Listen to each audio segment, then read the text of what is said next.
तो भैया ऐसा है कि हमारे विद्यार्थी ने हमसे कहा कि सर जो वादा किया वो निभाना पड़ेगा, पार्ट 1 दे दिया, पार्ट 2 जल्दी लाना पड़ेगा।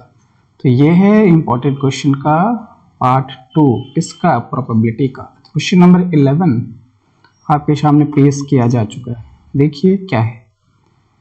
इन a single throw of a pair of dice, pair of dice मतलब 2 डाइस को एक सिंगली आप थ्रो कर रहे, एक बार ऐसा फेंका, थ्रो किया। Find the probability of getting a total of 9 और 11। इसको बड़े ध्यान से देखिएगा। टोटल ऑफ 9 और 11 मतलब कि टोटल ऐड करके 9 आए वो भी चलेगा, टोटल ऐड करके 11 आए वो भी चलेगा। तो ऐसा करते हैं, पहले वो पेयर लिख लेते हैं जो आपको 9 देने वाले हैं। स्टार्ट करते हैं। तो देखिए, सपोज दैट फर्स्ट वाले पे आपको 1 मिला, तो सम 9 होने के लिए दूसरे पे 8 आना पड़ेगा। ये केस पॉसिबल ही नहीं है ना सर, क्योंकि डाइस पे कभी आपको 8 मिल नहीं सकता है।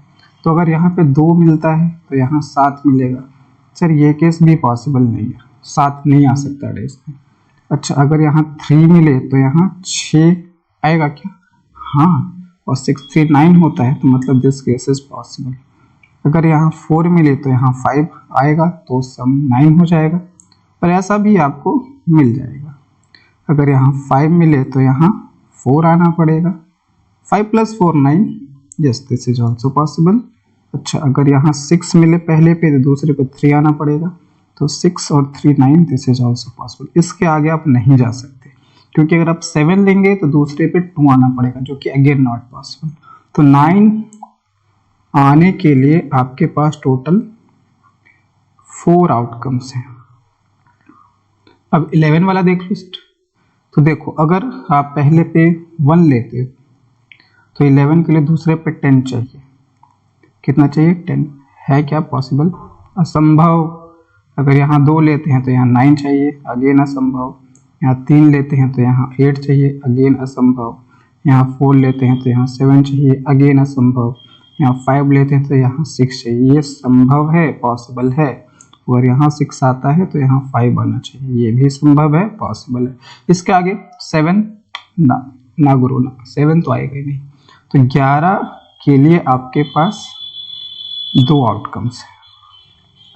दैट मीन्स व्हाट, हमें क्वेश्चन में क्या बोला था कि सम 9 हो चलेगा, 11 हो फिर भी चलेगा। तो 9 के लिए 4 आउटकम्स, 11 के लिए 2 आउटकम्स। तो टोटल जो फेवरेबल आउटकम्स हो गए ना आपके, क्या टोटल फेवरेबल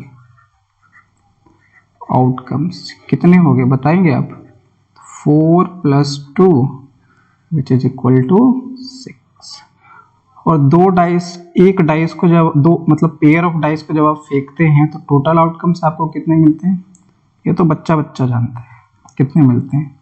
36 मिलते हैं। प्रोबेबिलिटी ही तो बतानी है, क्या हो जाएगी प्रोबेबिलिटी बताइए। Number of favourable by total, कटेगा क्या 6 टाइम्स में? कितना मिलेगा? 1/6। ये आंसर है। यस, ये आंसर है। तो option number A is correct. समझ गए? अच्छा क्वेश्चन था। चलिए चलते हैं नेक्स्ट क्वेश्चन की तरफ। तो ये है आपका क्वेश्चन नंबर नेक्स्ट। वाह, मजा आ रहा है। क्या है? देख लो। A card is drawn at random from a well shuffled deck of playing card. जैसे ही डेक बोला ना, आप अपनी अंतरात्मा से कहिए कि 52 कार्ड्स हैं। ठीक है। Find the probability that the card drawn is neither a jack. जो कार्ड आप उसमें से निकाले वो जैक नहीं होना चाहिए और किंग भी नहीं होना चाहिए। अब ये क्या है? जैक नहीं चाहिए, ठीक है, किंग नहीं चाहिए, ठीक है, मतलब जैक और किंग के अलावा जो है वो चाहिए ना। तो उनकी प्रोबेबिलिटी अब बताओ। ये बताओ कि जैक कितने होते हैं? 4 होते हैं। ये बताओ किंग राजा कितने होते हैं? 4 होते हैं। तो ये वो कार्ड्स हैं जो तो आपको नहीं चाहिए, मतलब ये टोटल 8 कार्ड्स आपको चाहिए ही नहीं। तो अगर ये 8 कार्ड्स चाहिए नहीं तो रिमेनिंग कार्ड्स कितने बचे? मतलब जो आपको चाहिए होंगे, जो आपके फेवर में रहेंगे। रिमेनिंग मत लिखो, फेवरेबल आप यहाँ पर लिख सकते हैं, वो ज़्यादा सुटेबल है। फेवरेबल कितने हैं, चलो देखते हैं फेवरेबल कितने हैं। तो बताइए, बताओ कितने हैं फेवरेबल। तो 52 माइनस 8 इज इक्वल टू 12 में से 8 गया 4। ये वो 44 कार्ड्स है जो आपके फेवरेबल आउटकम्स हो गए। अच्छा, क्वेश्चन में ऐसा कहीं नहीं बोला ना कि निकाल के अलग रख देंगे, नहीं, बोला कि सिर्फ ये 8 नहीं चाहिए, तो फेवरेबल 44 हो गए और जो प्रोबेबिलिटी होनी चाहिए वो होनी चाहिए 44/52। चलो काट लो, मेरे को धीरे धीरे काटना आता है, धीरे धीरे काटूंगा। तो कितने से काटें, 11 गुने 4 44, 13 गुने 4 52, 11/33, 11/33 नहीं 13, अरे स्लिप हो जाता है, क्या करिए। तो ये है option number A is correct. समझे, क्या नहीं चाहिए था आपको जैक नहीं चाहिए था और किंग नहीं चाहिए था। तो हटा के हमने देखा कि 44 आउटकम्स वो हैं जो हमारे फेवर में हैं और टोटल 52 कार्ड्स तो होते ही हैं। 44/52, 11/13 is your answer. Next question पेश किया गया है, टू डिफरेंट डाइस, दो भैया अलग अलग डाइस है। ये डाइस देखो फिर से, डाइस ना बड़ा मजेदार चीज है, रोल टुगेदर। तो दो डाइस को देख के तो आपके दिमाग में बत्ती जल जानी चाहिए कि टोटल आउटकम्स अपने पास 36 ही होंगे, इसके अलावा कुछ हो ही नहीं सकते। Find the probability of getting even numbers on both dice, दोनों डाइस पे इवन नंबर आ जाए, दोनों डाइस पे इवन नंबर आ जाए, मतलब पहले पे भी इवन हो और दूसरे पे भी इवन हो, ऐसा हो जाए। तो देखो भैया, देखो दोनों पे इवन चाहिए ना, तो ऐसा करता हूँ मैं आपके लिए 36 लिख लेता हूँ यहाँ पे, फिर देखेंगे मजा आएगा।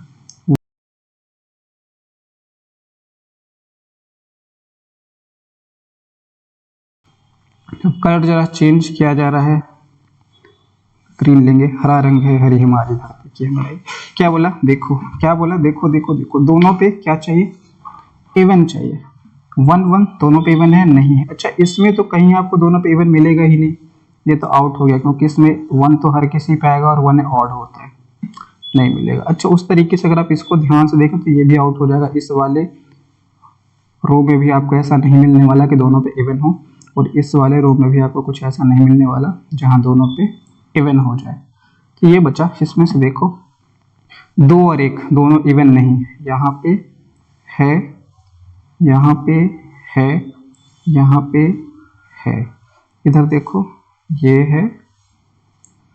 है और ये है, इधर ये है और ये है। ये वो आउटकम्स है जब आपको दोनों ही डाइस पे इवन नंबर्स मिलते हैं। तो ये हरे वाले अंडे कितने हैं, हरे अंडे होते हैं सर, यहाँ है ना, तो देख लो 9 हरे अंडे, तो 9 हरे अंडे बाय टोटल 36 अंडे, तो इससे ये कट गया 4 टाइम्स में, that is probability is 1/4। Option है, हाँ है, कौन सा है, बी है, बी करेक्ट। समझ गए। नेक्स्ट क्वेश्चन देखिए, क्वेश्चन नंबर 14। हाँ देखो क्या है, कार्ड्स का क्वेश्चन क्या है, all red cards are removed from pack of 52 cards. हटा ही दिया गया। रेड कार्ड्स कितने होते हैं बताओ, रेड कार्ड्स कितने होते हैं, 26 होते हैं। क्यों सर 26 क्यों होते हैं, 13 देखो 13 तो ये वाले हो जाएंगे ना, 13 ये वाले हो जाते हैं और प्लस 13 ये डायमंड वाले हो जाते हैं, तो 13 13 26। ये हटा दिए गए, तो हटा दिए गए तो रिमेनिंग रिमूव कर दिया गया, देखो क्लियरली लिखा हुआ है कि हटा दिए गए हैं। रिमेनिंग कार्ड्स कितने हो जाएंगे, 52 माइनस 26 इज इक्वल टू 26। ये रिमेनिंग कार्ड्स हैं आपके, ठीक है। अब आइए क्वेश्चन में आगे, the remaining cards were well shuffled. अभी 26 के 26 जो कार्ड आपको दिखे ना, इसी को आप अच्छे से मिला देते हो, वेल शफल्ड कर देते हो इन्हीं 26 कार्ड्स को, और फिर बोला कि the probability that the card drawn is of club. अब प्रोबेबिलिटी बताइए कि अब जो आप कार्ड निकालेंगे इन 26 में से वो क्लब का निकले। तो आपने सिर्फ रेड कार्ड्स हटाए हैं, इसका मतलब ये जो 26 बच रहे हैं इसमें कौन कौन से है, जो 26 बच रहे हैं इनमें ये है और ये है, ये आपका क्लब होता है और ये आपका स्प्रेड होता है। तो 13 ये हो जाएंगे और 13 ये हो जाएंगे इन 26 में। तो हमसे किसका प्रोबेबिलिटी पूछा? क्लब का। तो क्लब कितने बचे हुए हैं? 13 बचे हुए। टोटल कार्ड्स कितने बचे हुए? तो 26 बचे हुए। ये हो गया क्लब की प्रोबेबिलिटी जब आप रेड कार्ड्स हटा देंगे तो। Option number D is correct.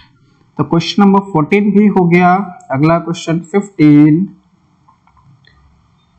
3 coins are tossed together. Low 3 coins, सिक्के, सिक्के का क्वेश्चन पहला, सिक्के सिक्के। Find the probability of getting at least 2 head. ये बड़ा इंपॉर्टेंट है। एटलीस्ट 2 हेड, एटलीस्ट 2 हेड का मतलब कम से कम 2 हेड तो चाहिए ही चाहिए। 2 से कम नहीं चलेंगे, 2 से ज्यादा चल सकते हैं। क्यों? क्योंकि कम से कम बोला है आपको 2 हेड। तो पहले तो ऐसा करो कि 3 कॉइन्स को अगर जो टॉस कर दें तो क्या क्या मिलता है, जरा ये आप मुझे बताएंगे क्या? देखो मिलेगा head head head head tail head head tail tail head head tail, ये मिलेगा।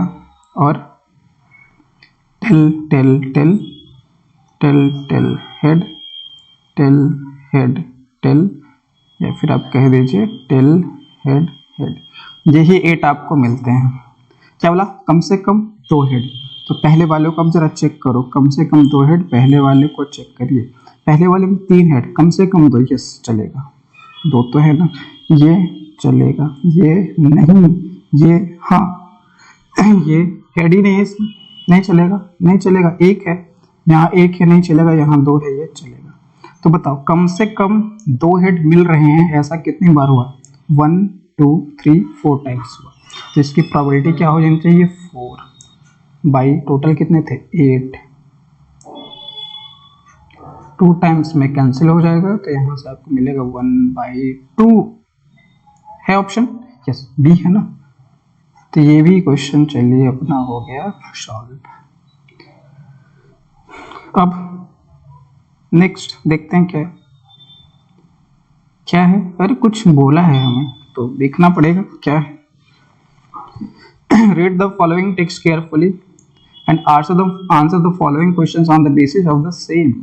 अच्छा, कुछ टेक्स्ट लिखा जाएगा जिसके बेस पे आपको इन क्वेश्चंस के आंसर करने हैं। कर देंगे, क्या समस्या है, आराम से कर देंगे। तो इसको बोलते हैं केस बेस्ड क्वेश्चंस। ये केस बेस्ड क्वेश्चन है, एक स्टेटमेंट रहेगा, उससे रिलेटेड बहुत सारे क्वेश्चंस रहेंगे। तो पहला क्वेश्चन जो यहाँ है केस बेस्ड में क्या है, देखिए। Ravi got the first chance. अच्छा हो क्या रहा है? तो Rahul and Ravi plan to play business. Business जानते हैं आप, एक तरह का गेम होता है वो जिसमें हम लोग आगरा दिल्ली लखनऊ सब खरीद लेते हैं। तो हमारे पास इतनी औकात होती है कि हम सब खरीद लेते हैं, है ना। वाह, अमीर आदमी। In which they were suppose to use 2 dice. तो 2 डाइस यूज होता है उसमें। अब आगे देखो, तो रवि को पहला चांस मिला डाइस फेंकने का। What is the probability that he got the sum of 2 numbers appearing on the top face of the dice is 8। दोनों को जोड़ के उसे 8 मिल जाए, इसकी प्रोबेबिलिटी क्या है? तो 2 डाइस के क्वेश्चन में तो आप माहिर हो चुके हैं ना। तो देखो 2 डाइस का सम 8 होना चाहिए। अगर पहले पे 1 तो दूसरे पे 7 आएगा तब 8 होगा, ये संभव नहीं है। अगर यहाँ 2 आए तो यहाँ 6 आएगा तो 8 हो जाएगा, ये संभव है। यहाँ 3 आए तो यहाँ 5 आएगा तो 8 हो जाएगा, ये भी संभव है। यहाँ 4 आए तो यहाँ 4 आएगा तो 8 हो जाएगा, ये भी संभव है। यहाँ 5 आए तो यहाँ 3 हो जाएगा, ये भी संभव है। और यहाँ 6 आए तो यहाँ 2 आएगा, 8 हो जाएगा, ये भी संभव है। इसके बाद 7 ना, उसको तो लेना ही। तो कितने तरीके से संभव हो गया ये? 1 2 3 4 5 है, 1 2 3 4 5। तो फेवरेबल तो आपके हो गए 5। टोटल कितने हो जाएंगे? 36। 2 डाइस आराम से देखो, 36 तो आपके दिमाग में रहना ही चाहिए। That means 5/36 is your answer and option number B is correct. Question number 16 complete. Ravi भैया ने डाइस फेंका, उसको 8 मिले जोड़ के। इसकी प्रोबेबिलिटी आप आराम से बता रहे हैं कि 5/36 है। तो अगला क्वेश्चन देखते हैं, मतलब अब चांस किसका आएगा? राहुल का। देखते हैं आगे क्या है। हाँ है तो तो अब चांस है राहुल के पास। अब राहुल भैया अपना, राहुल गांधी पप्पू डाइस फेंकेंगे, चांस मिला उनको। What is the probability that he got the sum of two numbers, दो नंबर्स को जोड़ के उसे कितना मिल जाए, 13 मिल जाए। पप्पू का भैया डिमांड भी पप्पू जैसा ही है, 13 मिलेगा क्या, गधा है ये, 13 नहीं मिल सकता। क्यों नहीं मिल सकता, क्योंकि 13 आने के लिए देखो मैक्सिमम आप दो डाइस का सम 12 ही ले सकते हैं। एक डाइस पे बड़ा से बड़ा नंबर आपको 6 मिलेगा, दूसरे पे बड़ा से बड़ा नंबर आपको 6 मिलेगा, तो मैक्सिमम सम 12 हो सकता है। 12 से बड़ा तो सम हो ही नहीं सकता है। तो ये तो इवेंट जो है, जो राहुल भैया डिमांड कर रहे थे, ये इम्पॉसिबल हो गया। क्या हो गया, ये इम्पॉसिबल, इम्पॉसिबल इवेंट की डिमांड है इनकी। और अगर इनकी डिमांड इम्पॉसिबल इवेंट की है तो मोदी चाचा आए और मोदी चाचा ने कहा कि इम्पॉसिबल इवेंट की जो प्रोबेबिलिटी होती है वो होती है 0। वाह, तो option number D is correct. अच्छा, अब कोई मोदी और राहुल गांधी से किसी को प्रॉब्लम हो तो भैया यहाँ पे मत लिखा, नहीं तो बस जस्ट मैंने एग्जांपल ले लिया, ठीक है। चलिए आगे देखते हैं। 18 नाउ इट्स रवि टर्न, अब फिर से रवि की बारी आई। ही रोल द डाइस, उसने डाइस फेंका। What is the probability that he got the sum of the two numbers appearing on the top face of the dice less than 12 और equal to 12। दोनों का सम या तो 12 हो जाए या तो 12 से कम हो जाए। अब ये रवि बाबू बहुत चालाक हैं, इन्होंने ऐसा इवेंट बोल दिया जो हर बार पॉसिबल होगा। रवि बाबू ने ऐसा इवेंट बोला जो हर बार क्या होगा, पॉसिबल हुआ। क्योंकि जब भी आप दो डाइस को फेंकेंगे तो अगर मान लो कि दोनों पे 6-6 भी आया तो सम तो आपको 12 मिल ही जाएगा ना। और अगर 6-6 नहीं आया, कुछ और आया, तो 12 से कम तो मिल ही जाएगा। दैट मीन्स रवि बाबू श्योर इवेंट के बारे में बातचीत कर रहे हैं। कैसा इवेंट, श्योर इवेंट के बारे में बातचीत कर रहे हैं। और जो इवेंट श्योर होता है उसकी प्रोबेबिलिटी हो जाती है 1। तो इसका आंसर हो गया प्रोबेबिलिटी 1। तो ऑप्शंस मैंने लिखे नहीं है, लेकिन आप देख लेना कौन सा है। तो इस केस में जो प्रोबेबिलिटी आएगी कितनी आएगी, 1 आएगी। ये आपका 80 नंबर क्वेश्चन कंप्लीट। चलिए आते हैं नेक्स्ट क्वेश्चन पे। 19 फिर से आ गए राहुल बाबू, पप्पू जी, राहुल जी। अगला चांस दिया गया इन्होंने, क्योंकि पिछली बार तो इन्होंने बहुत मूर्खता की थी। इस बार देखते हैं क्या करते हैं। Find the probability that he got the sum of two numbers appearing on the top face of the dice is equal to 17। अब देखो फिर से ये मूर्ख वाली बात है, सम चाहिए 17 यार, सम 17 चाहिए। क्या राहुल जी, आप भी बार बार ऐसे ऐसी बातें क्यों करते हैं। सम 17 आएगा क्या, नहीं आएगा। बड़ा से बड़ा सम कितना आएगा, 12 आएगा, 12 से बड़ा तो हो ही नहीं सकता। तो फिर से राहुल गांधी इम्पॉसिबल बातें कर रहे हैं जो प्रैक्टिकली पॉसिबल ही नहीं है। अगर ये प्रैक्टिकली पॉसिबल ही नहीं है तो इवेंट फिर से अपना इवेंट क्या हो गया, इम्पॉसिबल इवेंट हो गया। और अगर इवेंट इम्पॉसिबल हो गया तो प्रोबेबिलिटी हो जाएगी 0। तो इसका आंसर है कि प्रोबेबिलिटी हो जाएगी 0। किसकी प्रोबेबिलिटी 0, दोनों के सम के 17 आने की प्रोबेबिलिटी क्या है, 0 है। फिर से मूर्खों वाली बात पप्पू, आपसे ये उम्मीद बार बार की जा सकती है। चलिए ठीक है, आगे देखते हैं। Question number 20। Now it was Ravi turn, फिर से आगे Ravi ji. He rolled the dice, Ravi ji ने डाइस फेंका। What is the probability that he got the sum of two numbers appearing on the top face of that is greater than 8। 8 से बड़ा सम चाहिए इनको,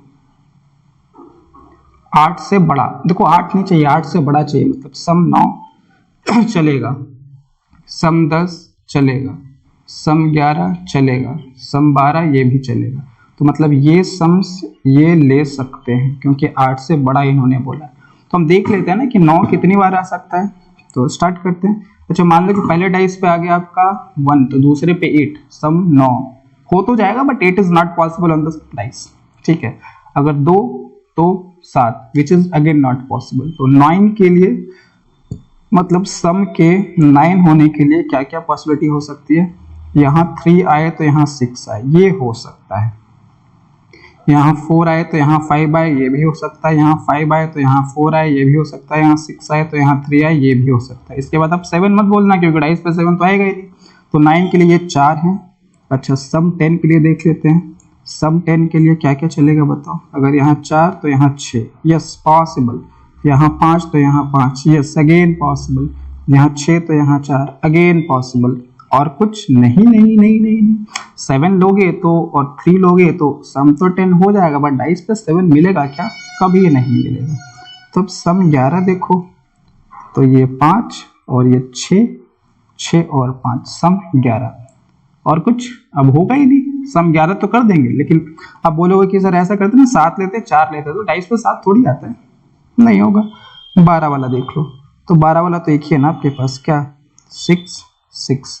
तो देखिए काउंट करिए इन्हें कितने हैं, ये काउंट करिए देखो 1 2 3 4 5 6 7 8 9 10। 10 जो है आउटकम्स फेवर में है रवि जी के, और टोटल आउटकम्स 36 होते हैं। अब इसको काटना चाहें तो आप काट लीजिए, 5 से 2 बार में कट जाएगा और 18 से 2 बार में 36 कट जाएगा। That means 5/18 is the probability of getting some greater than 8। That इसका आंसर आप आराम से लिख सकते हो 5/18। ये 5 है भाई, 3 मत मानना इसको, क्या है ये 5 है। हो गया सॉल्व क्वेश्चन नंबर 20। चलो आओ आगे 21 पे आओ। Oh wow, very good questions. Now we are going to solve assertion and reason based question. Assertion and reason based question.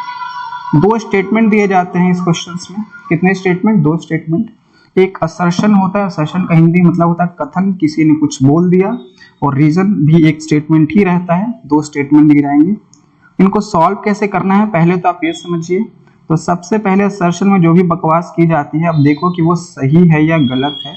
और रीजन में जो भी बकवास की जाती है वो भी देखिए सही है कि गलत है। मान लो कि दोनों सही हो गए, असर्शन भी सही हो गया तो रीजन भी सही हो गया, तो आपके पास ये ABCD करके 4 ऑप्शन दिए गए हैं। देखो क्या है, A both A and R are true, दोनों के दोनों सत्य हैं।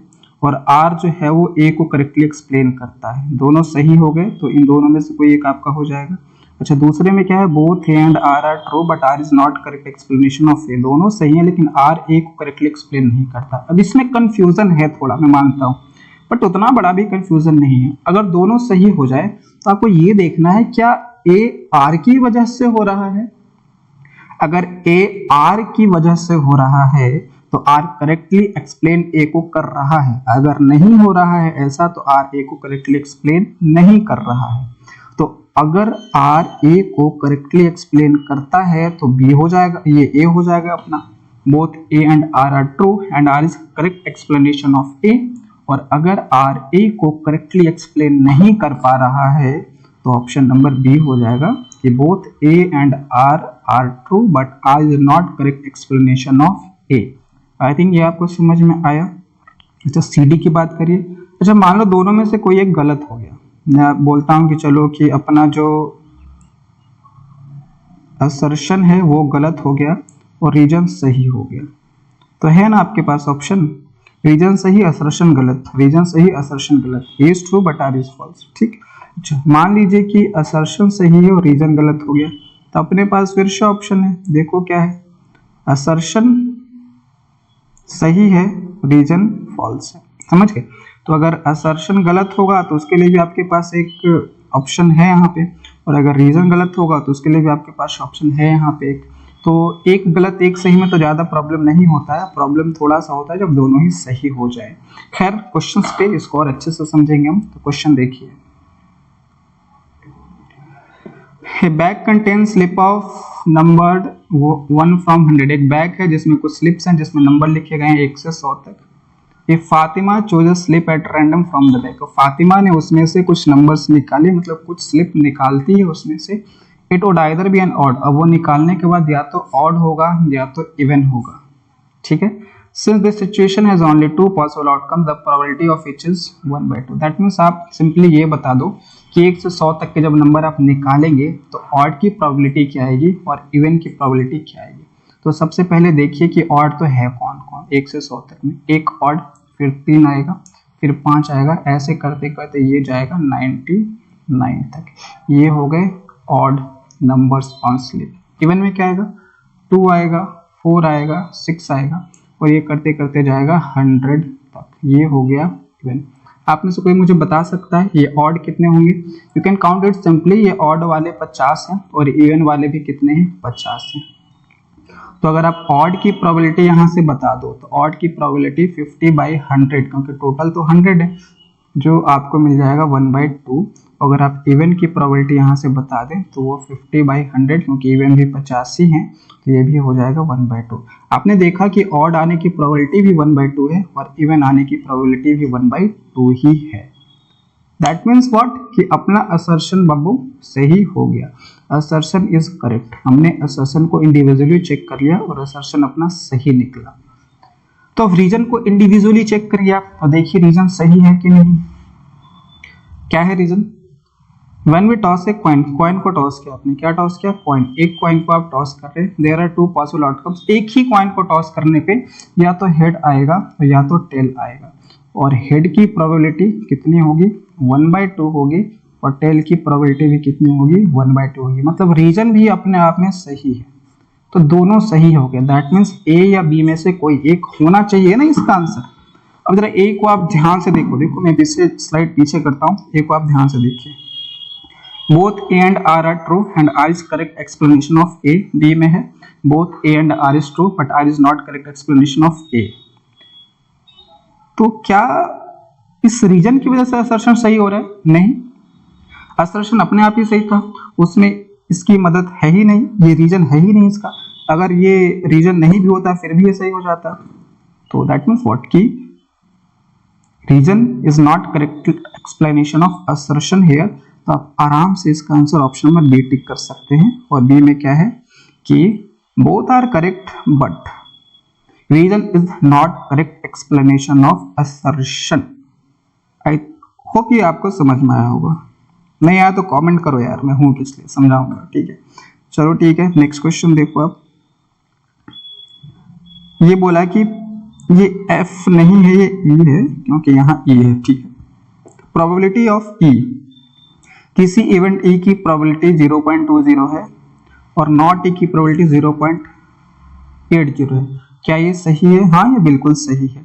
आप निकाल के देख सकते हैं। देखो, अगर प्रोबेबिलिटी ऑफ किसी इवेंट की प्रोबेबिलिटी आपको दी जाती है, जैसे यहाँ पे दिया गया है 0.20, तो आप उस इवेंट के नहीं होने की प्रोबेबिलिटी, मतलब ई बार लिख दीजिए, नॉट ई लिख दीजिए, दोनों बात सही है। ये आप निकालते हैं 1 minus probability of E.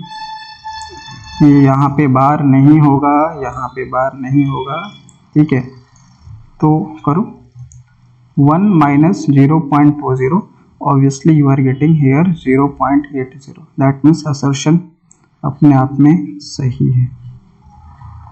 Reason देखो, if 2 dice are thrown together, 2 dice को फेंक दिया गया, then probability of getting a doublet, doublet आने की प्रोबेबिलिटी 5/6 बोल रही है। तो डबलेट क्या क्या हो सकता है? 1 1 2 2 3 3 4 4 5 5 6 6। तो टोटल तो 6 हो गए, और टोटल यहाँ पे 36 होते हैं, तो ये 6 बार में कटेगा, तो ये 1/6। लेकिन यहाँ पे क्या बोल रहा है? 5/6। मतलब कि इस बार रीजन गलत हो गया। तो सी और डी में से कोई एक रीजन गलत, देखिए किसमें है? रीजन गलत है आपका किसमें? सी में। A is true but R is false. तो इसका जो आंसर हो गया आपका, किसका आंसर? इसका answer A is true but R is false. अब देख लेना कौन सा ऑप्शन में वो है, A is true R is false. कभी कभी आगे पीछे करके दे देते हैं, तो यहाँ पे ए ट्रू है लेकिन आर फॉल्स है, आर गलत है। नेक्स्ट क्वेश्चन, क्वेश्चन नंबर, तो ये है आपका question number 24। The probability of an event E is 0.70, not E 0.30। तो चेक कर लो इसको। तो प्रोबेबिलिटी ऑफ नॉट ई कैसे लिखते हो आप? आप लिखते हो 1 माइनस प्रोबेबिलिटी ऑफ ई। तो 1 माइनस, और ई का प्रोबेबिलिटी कितना है? 0.70, तो सब्ट्रैक्ट होकर 0.30 तो आएगा ना। दैट मीन्स असर्शन आपका ट्रू हो गया। असर्शन आपका क्या हो गया? ट्रू हो गया। अच्छा, ये बड़ा इंटरेस्टिंग रीजन ये दिया हुआ है इसका। क्या असर्शन इसके कारण सही हुआ? हाँ, असर्शन इसके कारण सही हुआ, और ये भी अपने आप में सही है। दोनों ही सही है। कैसे जी? इसको इधर लेके आएंगे ना, तो ई और नॉट ई का प्रोबेबिलिटी का सम 1 हो जाएगा। तो असर्शन सही, रीजन भी सही, लेकिन इस बार रीजन असर्शन को करेक्टली एक्सप्लेन कर रहा है।